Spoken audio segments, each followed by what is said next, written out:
ಸೈಂಟಿಯಾ. ಹೌದಾ, ಸೈಂಟಿಯಾ ಎಂಬ ಪದದಿಂದ ಬಂದಿದೆ. ಯಾವ ಪದ ಬಂದಿದೆ? ಸೈಂಟಿಯಾ ಅಂತ ಕರಿತೀವಿ. ಏನಂತ ಕರಿತೀವಿ? ಸೈಂಟಿಯಾ. ಸೈಂಟಿಯಾ ಅಂತಂದ್ರೆ ನಾವೇನಂತ ಕರಿಬೇಕು? To knowledge. ಏನಂತ ಕರಿತೀವಿ? To knowledge. ಯಾವ ನಾಲೇಜ್?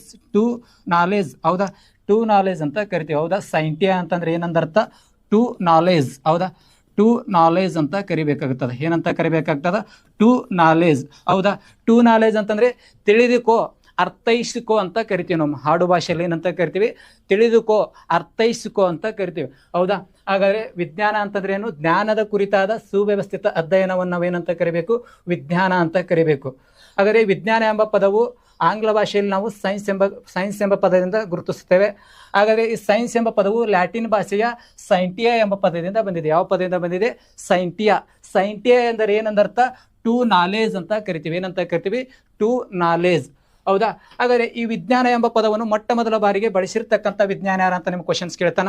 ಹಾಗಾದರೆ ವಿಜ್ಞಾನ ಎಂಬ ಪದವನ್ನು ಮೊಟ್ಟ ಮೊದಲ ಬಾರಿಗೆ ಬಳಸಿದ ವಿಜ್ಞಾನಿ ಯಾರಂತ ನೋಡಿದಾಗ, ವಿಜ್ಞಾನ ಎಂಬ ಪದವನ್ನು ಮೊಟ್ಟ ಮೊದಲ ಬಾರಿಗೆ ಬಳಸಿದ ವಿಜ್ಞಾನಿ ಯಾರಂತ ನೋಡಿದಾಗ ವಿಲಿಯಂ ವೆವೆಲ್ ಆಗಿರ್ತಾರೆ. ಯಾರಾಗಿರ್ತಾರು? William Whewell. ವಿಲಿಯಂ ವೆವೆಲ್ ಅವರು ವಿಜ್ಞಾನ ಎಂಬ ಪದವನ್ನು ಮೊಟ್ಟ ಮೊದಲ ಬಾರಿ ಬಳಸಿರ್ತಕ್ಕಂಥ ವಿಜ್ಞಾನಿ ಅಂತ ಕರಿತೀವಿ. ಹೌದಾ, ವಿಲಿಯಂ ವೆವೆಲ್ ಅವರನ್ನು ನಾವು ವಿಜ್ಞಾನ ಎಂಬ ಪದವನ್ನು ಮೊಟ್ಟ ಮೊದಲ ಬಾರಿ ಬಳಸಿರ್ತಕ್ಕಂಥ ವಿಜ್ಞಾನಿ. ಓಕೆ, ಹಾಗಾದ್ರೆ ಎಲ್ಲ ಹೇಳಿದ್ರಿ.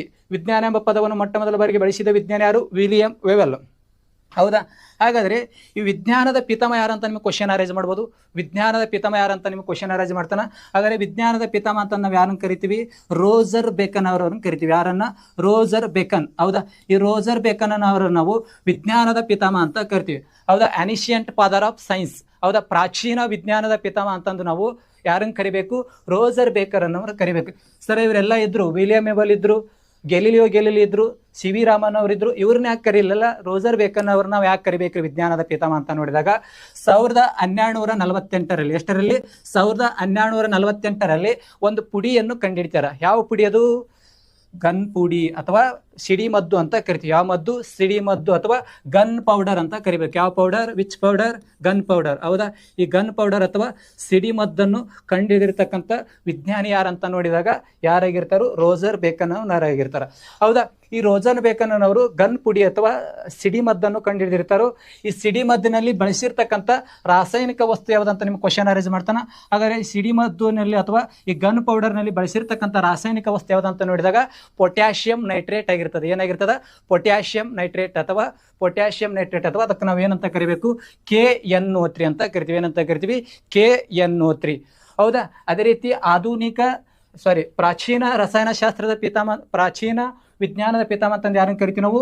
ರೋಜರ್ ಬೇಕನ್ ಅವರನ್ನ ಕರಿತೀವಿ. ಹೌದಾ, ಅದೇ ರೀತಿ ಆಧುನಿಕ ವಿಜ್ಞಾನದ ಪಿತಾಮಹ ಅಂತಂದು ಯಾರನ್ನು ಕರಿಬೇಕು ನಾವು? ಗೆಲಿಲಿಯೋ ಗೆಲಿಲಿ ಅವರನ್ನು ಕರಿತೀವಿ. ಯಾರನ್ನು ಕರಿತೀವಿ? ಗೆಲಿಲಿಯೋ ಗೆಲಿಲಿ. ಯಾರನ್ನು ಕರಿಬೇಕು? ಗೆಲಿಲಿಯೋ ಗೆಲಿಲಿಯವರನ್ನು ನಾವು ಆಧುನಿಕ ವಿಜ್ಞಾನದ ಪಿತಾಮಹ ಅಂತ ಕರಿತೀವಿ. ಯಾರನ್ನ? ಗೆಲಿಲಿಯೋ ಗೆಲಿಲಿ ಅವರನ್ನ. ಇವ್ರನ್ನ ಯಾಕೆ ಕರಿತೀವಿ ಅಂತ ನೋಡಿದಾಗ 1610ರಲ್ಲಿ, ಎಷ್ಟರಲ್ಲಿ? 1610ರಲ್ಲಿ ಗುರುಗ್ರಹದ 4 ಅತಿ ದೊಡ್ಡ ಉಪಗ್ರಹಗಳನ್ನು ಕಂಡುಹಿಡ್ತಾರೆ. ಎಷ್ಟು? 4 ಅತಿ ದೊಡ್ಡ ಉಪಗ್ರಹಗಳನ್ನು. ಅವು ಯಾವಂತ ನಿಮ್ಗೆ ಕ್ವಶನ್ ಅರೇಂಜ್ ಮಾಡ್ಬೋದು. ಹೌದಾ, ಗ್ಯಾನಿಮೇಡ ಅಂತ ಬರ್ತದೆ. ಯಾವ ಮೇಡ? ಗ್ಯಾನಿಮೇಡ ಆಗಿರ್ಬೋದು. ಹೌದಾ, ಗ್ಯಾನಿಮೇಡ, ಅಯೋ, ಕ್ಯಾಲಿಸ್ಟೋ, ಯೂರೋಪ್. ಓಕೆ, ಗ್ಯಾನಿಮೇಡ, ಅಯೋ, ಕ್ಯಾಲಿಸ್ಟೋ, ಯೂರೋಪ್ ಅಂತ 4 ಗುರುಗ್ರಹದ ಅತಿ ದೊಡ್ಡ ಉಪಗ್ರಹಗಳನ್ನು ಯಾರು ಕಂಡುಹಿಡಿತಾರೋ? ಗೆಲಿಲಿಯೋ ಅವರು ಕಂಡುಹಿಡಿತಾರೋ. ಹಾಗಾಗಿ ಆಧುನಿಕ ವಿಜ್ಞಾನದ ಪಿತಾಮಹ ಅಂತ ನಾವು ಯಾರನ್ನು ಕರಿತೀವಿ?